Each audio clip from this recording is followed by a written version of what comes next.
टेस्टि जाखो जानायसै रायजोफोर बरिया आदा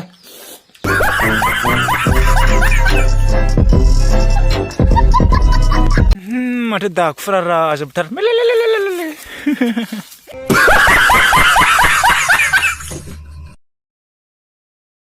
hello guys welcome back to my YouTube channel नोंथांमोनखौ आंनि चैनेलाव बरायबाय आं दिनै ब्लग भिडिअ लाबोनो साननानै खालामनाय जाबाय आरो ओमफ्राय आं ब्लग भिडिअ हंगारिया साननै जाबाय दामानि खालि मोसानायखौल' हंगारगासिनो दं आं मोसानाय खेबनायखौहाय नोंथांमोना बरिं मोनबाय जानो हागौ बरिं मोननो नाङा लोगोफोर आं दिनै ब्लग भिडिअ लाबोबाय नोंसिनो नोंथांमोना इन्टारेस्टबा जोबजासिम नायनो हागोन आरोखि ओमफ्राय मोजां मोनोबा लाइक खालामदो भिडिअखौ चलो दिनैनि ब्लग भिडिअखौ नायदो दा न'आव बिमा गैया आरो आं हारसिङैल' जोंना बिमाजों आंजोंल'खा नालाय ओमफ्राय रावबो गैदेरा ओमफ्राय दा ओंखाम ओंख्रि संनाया आंनि फाला जासिगोन आरो आं दा बेदर लायनानै अमा बेदर एसे लायनानै संफैनांसिगोन जानाय नंला नायलांदो लोगोफोर स' गाइस आं दा बाजाराव थांनो नागिरबाय आरो हुगमा बाजारावहाय दाख्लै साइकेल बास्केट होनानै मोजां नुबाय साइकेला नङाबा नायजाथारामोन माबायदि नुदों गाइस सेन्साम नुदों ना बोराय नुदों बोरै नायबासो साइज नुथारो आंखौ थ'दो नायलांदो लोगोफोर आं दिनै बेदरखौ एवनानै बा संनानै जाबावनायसो नङा आं बायोबा सेक होनासो जाजोबगोन आङो सावनानै माला बाइक लानो हाबावगोनब्रा गाइस मोन सापर्ट खालामबाय थादोब्रा नै थांगासिनो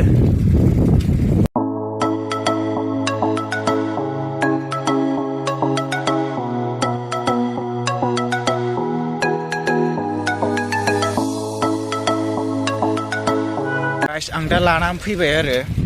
आं बारा हुगमा बाजारखौ देखायबाय थायासै नोंथांमोना सिगांनि भिडिअ'आव नायनोबा नायनो हागोन स' गाइस आं दा अमाखौ ओंख्रिबो संला एवलाबो नै मा खालामदों आङो सेक होनानै जानोसै या दंबावो खनसे नायनि र' बेवहाय दंबावो नै एसे दंबावो मेजेम गोजा मारै जाखोथाय केमेरा मोजां नुवासै दा बेयाव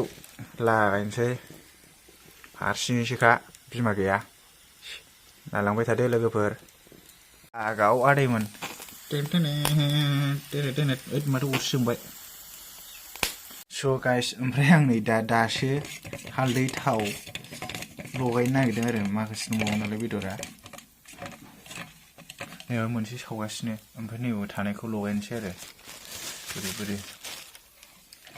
जाखोना जादिया जिखुनु जाया हानोसै बेदरखौनो मोजांखौ हरासैलै आंबो नायनो रोङासै नै बेखौ बिदि लगायनोसै दंबावोसो सोरबा बिमाया नुबा रागा जोंफैलायसिगोनसो बे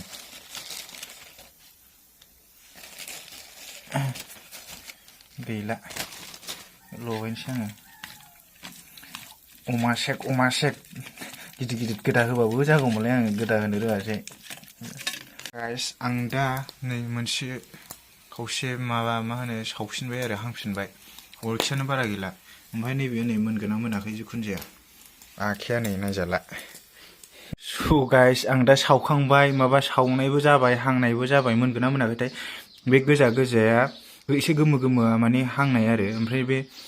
गोसोम खालामनाया सावनायमोन आरो दा जानायसै गोथाव जागोन ना जायाखै बेखौ टेस्टि खालामनो बेखौ खालामसै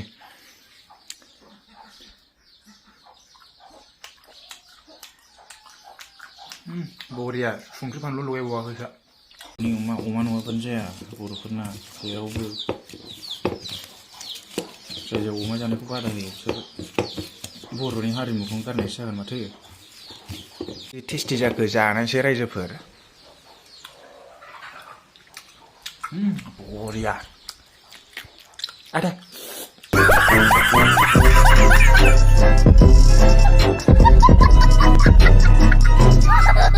स' गाइस आं दा माने ओंखाम जानो नागिरबाय आरो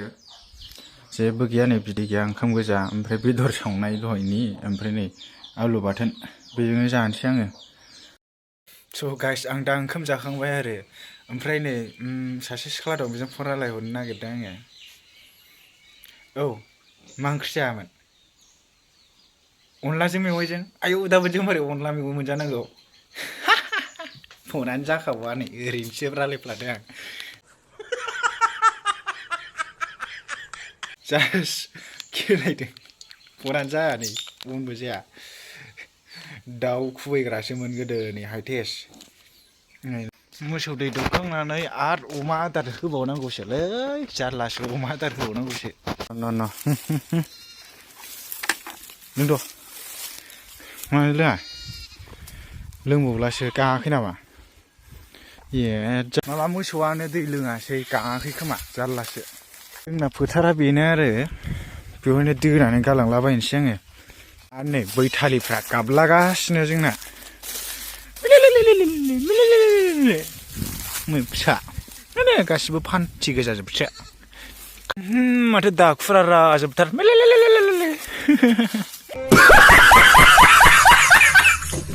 गाइस जोंहा बेवहाय मटर फोदों आरोखि बैसिम बै माबा गुफुरफुर माबा होनाया बिनि सिद्दा ओरै बै औवा जिंसिम दा मटरा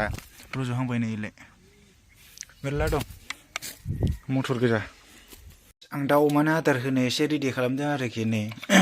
मैया मोनायाव मुलाजों माइरंजों रुनाय बेखौ होनोसै देरलाबायथारथोंसै एसे बारा होजाया ओंखायगासिनो गिदिर देरथारबाय आरो बेलथायनानैसो लाबोदों रा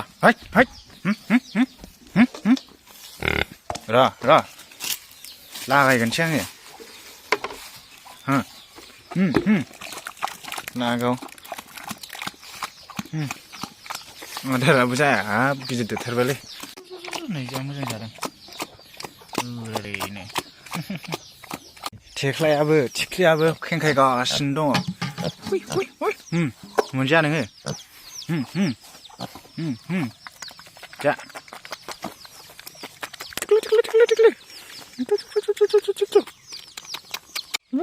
बुन्दिसो बियो जाखौ थिख्लि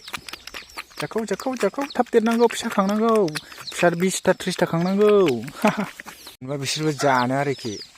फिसा जौनो लानानै फाग्लिफ्रा नै दाउलाया गबजब जाला बे सोरनावबा बारखोनांगौआ सोरनावबा बारखोफ्लाङाखै बियो फाग्लाया जानाव मिनावनो बारखोला हैयो नोङो दाउजो बारखोला हैयो बिदियावनो सन्देर बोजाबाय नोङो माबायदिखौ बारखोआमोन नोङो आदै दाउला स' गाइस आं दा ओंखाम जाखांबाय मोसौ दोस्लायखांबाय अमा आदार होखांबाय ओमफ्राय दा दसे रेस्ट लानोसै टाइमा दा 2टा जाबाय दसे गोलांसै आङो दाहाय लोगो मोनफिनगोन दहायनिखौ बुथारबाय आरो माबा मा होनोमोनलाय थैबा थावा नालाय हारसिङै थैनानै थानायखौ माबा जायोबा थावा ओंखायनो बुथारग्रोखाबाय थैनायनि सिगां 500-600सो मोनगौमोन बेवहाय अयनायखा थैयो नालाय थैबा जाया नालाय जाजाथावा नालाय ओंखायनो बुथारबाय लोगोफोर दाहाय जानाय जायोना गाबोन जानाय जायो जिखुनु जाया रेडि खालामना दोनथ'नोसै स' गाइस दा मोनाबिलिनि साहा लोंनो नागिरदों गाइखेरनि साहा ओमफ्राय नै दहाय बिमाया लाबोफानाय बिदि सोमब्रुबाय खोनाया बिमाया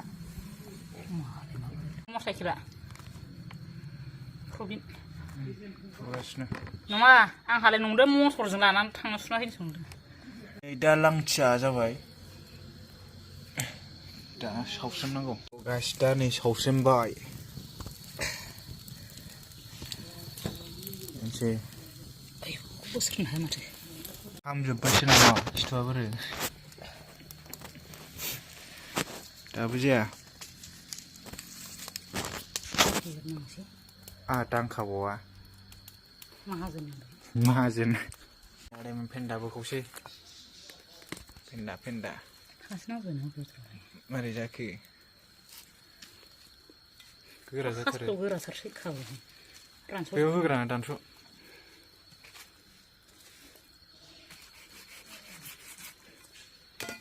सिखायाबो माथो गोबौथारहाय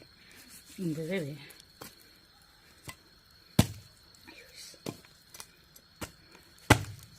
माराथक मा जाखांबाय एखमबा माथो हायोलाय आथिंजों गाखोनांगौ मिनिलायलांबाय नै गोराथार माराथक थैना सिंखावबाय पारेसन गेब्लेहोजोब्बायसो नामाब्रा आयै थैया नै सिदावलायबाय गोदाखाङा गैलाना बिलाइनिफ्रायनो नै बे ओमफ्राय नैबाव दंबावो नै बुरजा ओंखारथारबाय आं दांबाय थाथ'लालै माहाजोन नै बे माहाजोन। सिखौ बेराम सौनो गारनो नागिरदोंबानो जायोना थोद खोन्थाखाबाय दहाय ए हाग्रा बारियाव खेवाबा आयौ खर' रोजा नै आदैमोन जागिहांबाय सोलास्लोंजोबसै आं फुंनि ओंखाम नांगौ आं फुंनि ओंखाम गोजाङै जानोसै संदेरखाबानोसै आरो आंनियाव मा बांगाल थांबाथां माबा होदेरबावबाय नै जाबाय बियो जाबाय आंहा गोथां दा लोगोफोर दा ओंखामजों बेखौनो जानोसै एवनाय खालामना बिदि खालामो स' गाइस आंलाय एवगोनसो सानदोंमोन ओमफ्राय नै बिदैसो खालामबाय दाउ बिदै आयौ ओमफ्राय दा ओंखामजों जानोसै ओंखाम जानायफोरखौ खेबबाय थाला स' लोगोफोर दिनैनि भिडिअखौ बेखिनियाव फोजोबनोसै नोंथांमोना मोजां मोनोबा भिडिअखौ लाइक खालामदो लोगोसे गोदानबा चेनेलखौ साबसक्राइब खालामनानै होदो थेंक इउ फर वाचिं बाय बाय साफा ख्रेब